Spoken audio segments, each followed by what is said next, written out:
This is a narration of the first few anecdotes, which can be found in the relic offered by Chen Xue beside the Data Turbulence teleporter in Oxia City.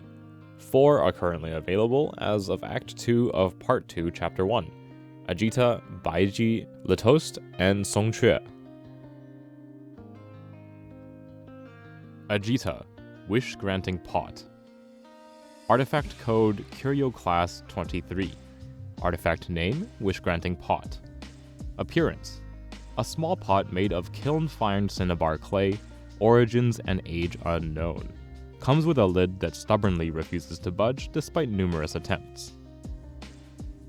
Details: 1. Acquired by a young man named Josh from Amber Street during a routine fear-gathering expedition. Josh suffered from severe hydrophobia, making drinking water a challenge. He desperately sought a source of drinkable water he could trust.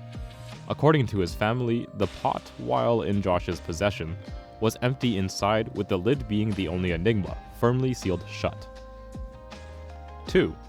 The second owner of the pot was a somewhat famous fortune teller from Langqiu, more skilled in deceit than divination, as is often the case in Amber Street. Sensing an opportunity, she quickly acquired the pot from Josh's household with a few favors. 3. Shortly after changing hands, rumors of a magic pot began spreading in Amber Street. While the trick seemed straightforward, upon deeper reflection, it proved baffling. The performer, the fortune teller mentioned earlier, held only the pot, the same one, in hand, nothing else. Then, she randomly picked audience members who freely chose any liquid: water, tea, anything. Remarkably, regardless of the liquid chosen, the performer would always pour it from the pot effortlessly. What made this trick truly astounding was the seamless, continuous flow of various liquids without any preparation time. Initially, the audience stuck to typical drinks, but some mischief makers tried to stump the performer with requests for boiling oil or mud. Yet the fortune teller rose to the challenge effortlessly. As boiling oil and mud gushed from the teapot, the audience was both amazed and amused. Soon, they noticed something astonishing. The amount poured far surpassed the pot's capacity.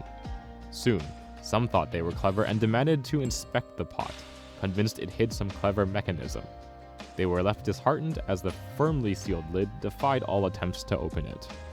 Eventually, everyone had to admit defeat, and the magic pot became the talk of the town. Of course, the fortune teller was just an ordinary person. The true marvel lay within the pot itself. 4. Through a small scheme, I acquired the pot from the fortune teller. Details omitted. 5.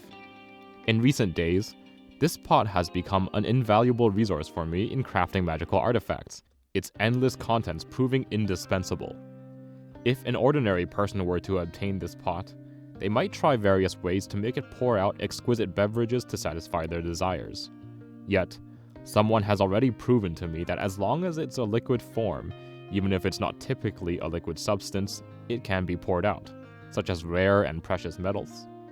Moreover, no matter the temperature, this pot remains indestructible, a rule I verified when attempting to open the lid.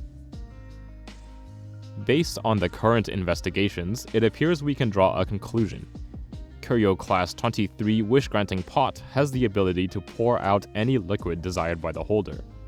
However, the specificity of its limits remains to be explored. For example, if I say, "Please pour out a harmless elixir that allows me to see things I've never seen before," can this pot fulfill it? It seems worth a try. I have seen it. Baiji Transcendence. Can humans be like this? For the man, the darkness before him seemed to hold something else. After all, it was so effortless for emptiness to become a concept of complete non-existence to him. Why can humans be like this? He didn't know how things had come to this point. He couldn't help but ponder. Long ago, when the gods chose to create, perhaps it wasn't out of a sense of duty, but rather the act itself held a temptation.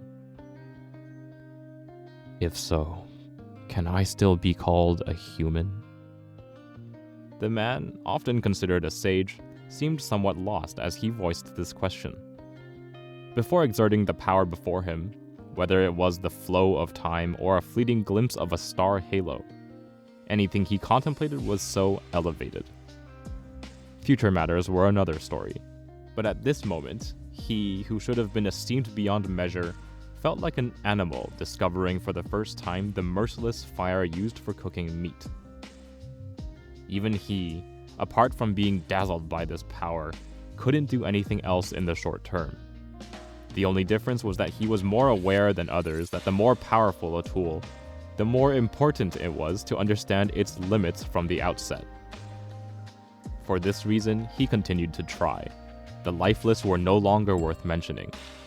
Everything visible to him, he could instantly conjure up corresponding counterfeits, like shadows of reality, indistinguishable in truth. Living beings were no longer worth dwelling on, even though he couldn't truly create something from nothing in this regard.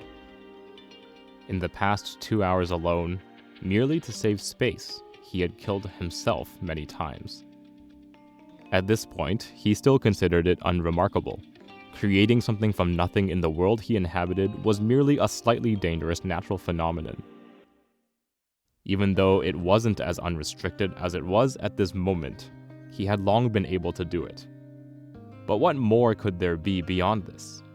What kind of godlike creation could justify the unprecedented he had just obtained? The answer seemed imminent, but new questions arose in tandem. What exactly did the man do at the very beginning? No one ever knew afterwards. Yet, not long after, a girl stumbled into a library, pleading for connection, and recounted her experience. Though limited in scope, she claimed to have seen a wild expanse where rules were completely chaotic, where all seasons coexisted, day and night intertwined, fish swam in the sky, and birds could sleep at the bottom of flowing water. In her mind, the questions lingered. Can humans be like this? What kind of person is worthy of such a feat? Litost, the one who shall tumble. Their first negotiation took place on a contradictory night. Despite the constant drizzle, the moonlight pierced through, seemingly vigilantly watching over and pressing down. Standing amidst the wreckage of the factory destroyed by the shadow calamity, the man tinkered with the machinery for over an hour before an introduction was made. After hearing that introduction, the man remained unfazed, not even turning his head. Your grace is wasted on someone like me. You underestimate yourself, sir. The Bai family's glorious past is behind me, and you've shed your former self. Afraid not so. I am trying to atone for sins beyond the law. Indeed, your recent actions have not escaped my notice. Otherwise, I wouldn't have found you here. Regardless of the means, the outcomes hardly qualify as sins. The man paused his handiwork momentarily. Before him, a copper tube swayed gently on an unidentified metallic device. That's not something a nobleman should say. Circumstances demand adaptation. In a way, they could even be deemed good deeds. Rest assured, I have no intention of infringing upon your freedom. I know you prefer to keep a low profile, just as I do. He paused briefly. For now. You seem to have misunderstood me deeply. The man placed a tool resembling a wrench on top of the device, then turned to face him for the first time, quietly observing. What I seek is neither good deeds nor sins. To me, in this world, they are merely weights used to maintain balance. There are those who do good and those who do evil. Some create while others destroy. Some seek truth while others propagate falsehoods. Some uphold righteousness while others slander justice. Some create meaning in this realm while others dissolve it. And I simply seek balance. The man added gears of varying sizes to each end of the wrench, revealing the true form of his creation. The wrench, weighted on one side, tilted sharply but remained steady even when he let go and stepped back, defying gravity. Not only that, now he could finally see the true form of the device before him, crafted from countless discarded parts, copper pipes, gears, wrenches, stacked in a precarious yet perfectly balanced arrangement, held together without external support. The scale has only two ends. But I'm not dealing with a scale. Weights can be placed anywhere, after all. I must be going, said the visitor Baiji with a light chuckle. At that moment, he finally saw the true nature of the man before him and how to extend an invitation that couldn't be refused. Please, stay. The man paused not because of him. In that instant, a monstrous shadow darted from the corner and leaped into the center of the ruins. The noise of metal clashing drowned out the conversation and the rain. A black hound stood atop the new wreckage, effortlessly wagging its tail. The man sighed softly, watching the shadow that destroyed his efforts. Songque, as that master once said, "You know, back when I was just a little girl, life was a lot simpler compared to now." Ah, sir, I see you nodding there. You agree with me, right? Those days without the shadows were truly peaceful. But folks, have you ever thought about when exactly these shadows started showing up? Was it in Amber Street? That seems way earlier. The thousand-eared night god? Nah, unrelated. Let's think harder. Why are they called shadows anyway? Exactly.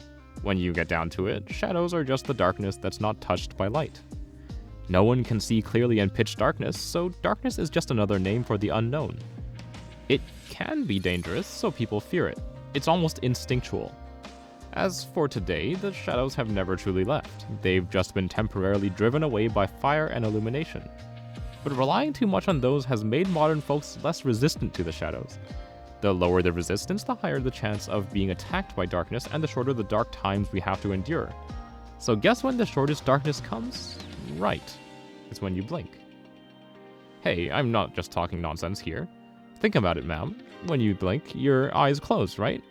And when you do, you can't see anything. Remember what I said? Darkness represents the unknown. So it boils down to this. With everyone basking in modern illumination, the days trapped in darkness are getting fewer and fewer. We don't rely on instinct to avoid darkness anymore, so our resistance to it decreases day by day. If there were always light, if we never saw darkness, that'd be fine. But unfortunately, blinking is something nobody can escape. So the shadows lurk there, right under our noses, waiting for their moment. One day, humanity's resistance will be weaker than the darkness brought by a single blink. That moment, the original 10 faces of misery emerged. Subsequent destruction brought more fear and darkness, and the shadow calamity continued to grow. Luckily, I realized this early on. So shortly after the first appearance of the shadow calamity, I set myself a rule to ensure my safety for a lifetime, free from the harm of shadow disasters. Yes, that's it. Don't blink unless absolutely necessary.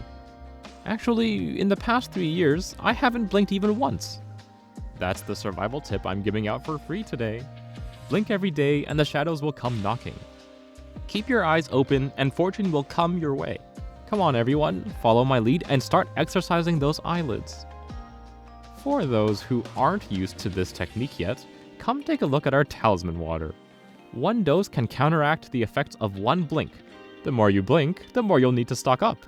Come on, step right up, folks. Thank you for listening in. This is the last of what I have pre-recorded before I head off to China, but I will try to keep recording and uploading while I'm there. Obviously, the video quality and audio might not be as perfect as it is here, but we'll do what we can. If you find these readings enjoyable or helpful, I'd appreciate a like and subscribe. And if you have any suggestions, please do let me know in the comments. You can find links to everywhere else I exist on the internet in the description below, and I'll see you in the next narration.